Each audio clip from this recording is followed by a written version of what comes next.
साथियों, आज देश में मेगा और मॉडर्न इंफ्रास्ट्रक्चर डेवलप करने का महाअभियान चल रहा है। कुछ दिन पहले शुरू हुआ जम्मू कश्मीर का चिनाब ब्रिज इंजीनियरिंग मार्वल है। इस ब्रिज ने पहली बार रेलवे के जरिए जम्मू को श्रीनगर से जोड़ दिया है। நண்பர்களே, இன்று தேசத்திலே மிகப்பெரிய மற்றும் நவீன கட்டமைப்புகளை மேம்படுத்தும் மாபெரும் வேள்வி நடைபெற்று வருகின்றது. சில நாட்கள் முன்பாக தொடங்கப்பட்ட ஜம்மு காஷ்மீரத்தின் சினாப் பாலம் பொறியியல் அற்புதமாக கருதப்படுகின்றது. இந்த பாலம் காரணமாக முதன்முறையாக ரயில் பாதை வாயிலாக ஜம்மு பகுதி श्रीनगरोடு இணைக்கப்பட்டது.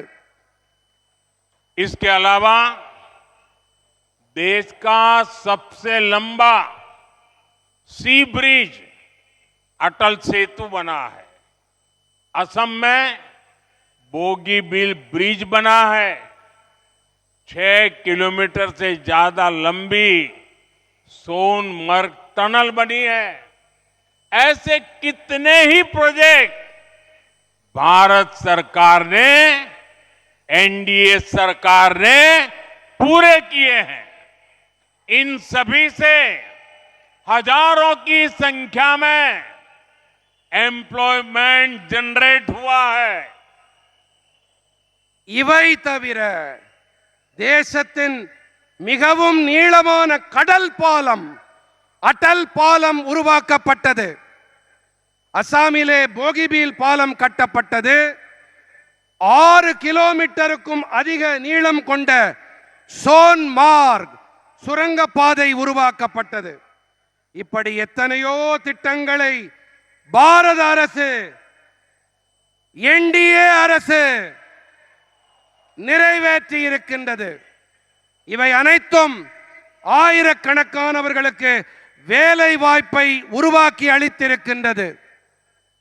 फ्रेंड्स, आज भी हमने तमिलनाडु में जिन रेलवे प्रोजेक्ट्स को डेडिकेट किया है, उनसे दक्षिण तमिलनाडु के लाखों लोगों को लाभ मिलेगा।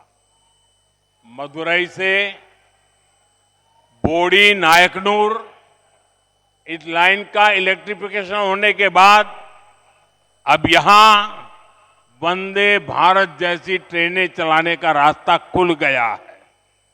ये रेलवे प्रोजेक्ट्स तमिलनाडु की स्पीड को और इसके डेवलपमेंट स्केल दोनों को एक नई शक्ति देने जा रहे हैं।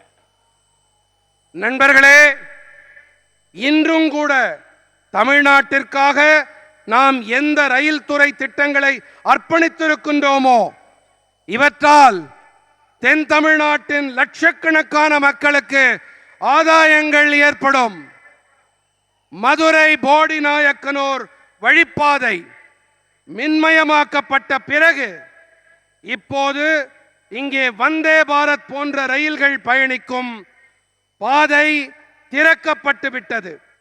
இந்த ரயில்வே திட்டங்கள் தமிழ்நாட்டின் வேகத்தை மற்றும் அதன் வளர்ச்சியின் வீச்சு இரண்டுக்குமே ஒரு புதிய சக்தியை அளிக்க இருக்கின்றது.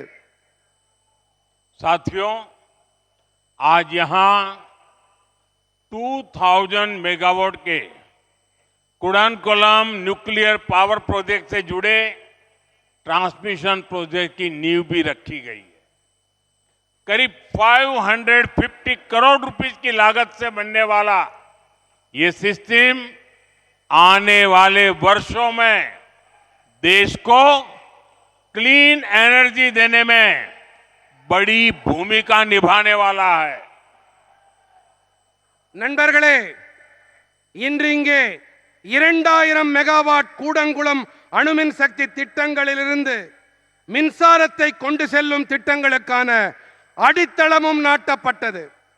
சுமார் 550 கோடி ரூபாய் முதலீட்டில் உருவாகி வரும் இந்த அமைப்பு வரவிருக்கும் ஆண்டுகளிலே தேசத்திற்கு தூய்மையான எரிசக்தியை அளிக்கும் பெரிய பங்களிப்பை ஆற்ற இருக்கின்றது.